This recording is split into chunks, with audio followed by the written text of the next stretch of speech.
திருவண்ணாமலை அடுத்த சாணந்தல் கிராமத்தை சேர்ந்தவர் தான் சின்னராசு. இவரு அதே கிராமத்தை சேர்ந்த தனலட்சுமி அப்படின்ற பெண்ண சில ஆண்டுகளா காதலிச்சுட்டு வந்திருக்காங்க. இருவருமே காதலிச்சுட்டு வந்த நிலையில கொஞ்ச நாள்லயே தனலட்சுமி கர்ப்பமாகிருக்காங்க. சின்னராசு திருமணம் செய்து கொள்வதா தனலட்சுமி கிட்ட சொல்லிட்டு வந்த நிலையில தனலட்சுமி இப்போ 7 மாத கர்ப்பிணியா இருக்கிறதா சொல்லப்படுது. இந்த நிலையில தான் கடந்த 10 தினங்களாகவே சின்னராசு தலைமறைவான நிலையில இருந்திருக்காரு.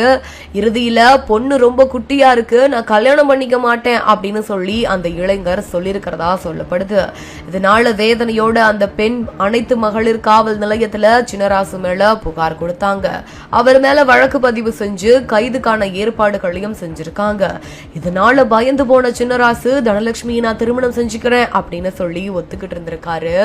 உடனே திருவண்ணாமலை பெரியார் சிலை அருகே இருக்கிற கங்கையம்மன் கோவில் வாசல்லையே விநாயகர் சன்னதி முன்னாடியே மாலை மாத்தி தனலட்சுமிக்கு தாலியும்